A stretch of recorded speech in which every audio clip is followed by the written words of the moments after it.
ভারতের সামরিক গোয়েন্দা সংস্থা র বাংলাদেশের সরকারি দলের অঙ্গ সংগঠনের ১০০ ক্যাডারকে কঠোর গোপনীয়তার সঙ্গে কমান্ডো প্রশিক্ষণ দিয়েছে। উদ্দেশ্য ২০১৩ সালের মধ্যে দেশের কিছু রাজনীতিবিদ, মিডিয়া ব্যক্তিত্ব এবং নাগরিক সমাজের প্রতিনিধিদের হত্যা এবং গুম করা। গত ২৩ এপ্রিল শ্রীলঙ্কার প্রভাবশালী গণমাধ্যম Sri Lanka guardian Bengal Tigers in cage শিরোনামে সংবাদটি প্রকাশিত হয়। এমন সংবাদে উদ্বিগ্ন বাংলাদেশের নিরাপত্তা বিশ্লেষকরা। হতেই পারে উপমহাদেশে আইএসআই বলেন, ভারতের র বলেন, এদের যে ট্রেনিং, এরা সবাই আমেরিকার থেকে ট্রেনিং প্রাপ্ত, এরা সবাই ব্রিটিশ থেকে ট্রেনিং প্রাপ্ত। শ্রীলঙ্কা গার্ডিয়ানের অনলাইন সংস্করণে বেঙ্গল টাইগার্স ইন কেজ শিরোনামে সংবাদটি প্রকাশিত হয়। এমন সংবাদে উদ্বিগ্ন বাংলাদেশের নিরাপত্তা বিশ্লেষকরা।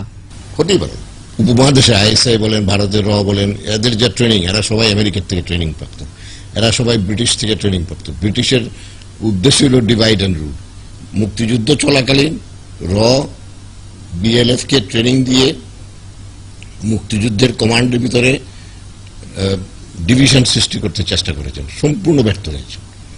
কেউ তাদের কথা শুনেনি, ইভেন কি জেনারেল অরোরা পর্যন্ত তাদের কথা শুনেনি, যে জন্য তারা রক্ষী বাহিনী করে ফেল করেছে।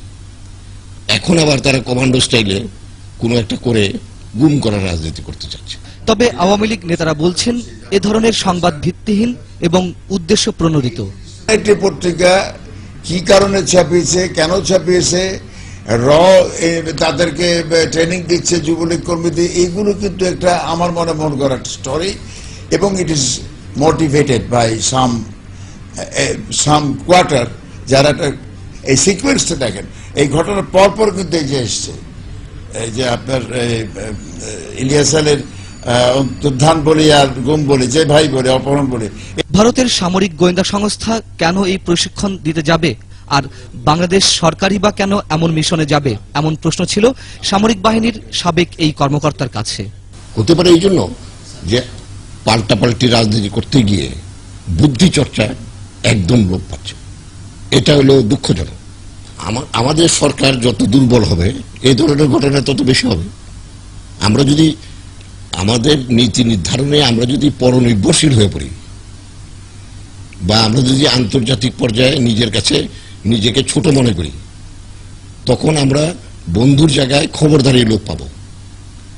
এবং খবরদারি করার একটা অভ্যাস উত্তর ভারত থেকে আরম্ভ করে উত্তর পশ্চিম সীমান্ত প্রদেশ, এই এন্টায়ার অঞ্চলের লোকজনের একটা আদি স্বভাব।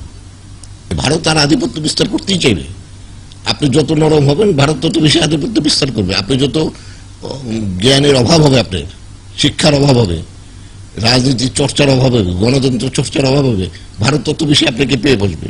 তত বেশি এইসব গুম রাজনীতির প্রশ্রয় কারা দিচ্ছে, যারা অনুপযুক্ত তারা দিবে। তবে আওয়ামী লীগের এই নেতা বলছেন, প্রকাশিত সংবাদের বিষয়টি সরকারের গুরুত্বের সঙ্গে খতিয়ে দেখা উচিত। সেই শ্রীলঙ্কা হাইকমিশনে আমাদের কলম্বোতে যে আনেছেন, সেখানে তাকে যোগাযোগ, তাকে বলা what is the matter about it, তো প্রসেস। তবে সংবাদটির সত্যতা থাকুক বা নাই থাকুক, দেশের চলমান পরিস্থিতিতে এমন সংবাদে আতঙ্কিত সবাই। মঞ্জুরুল আলম পান্না, ২১ টেলিভিশন, ঢাকা।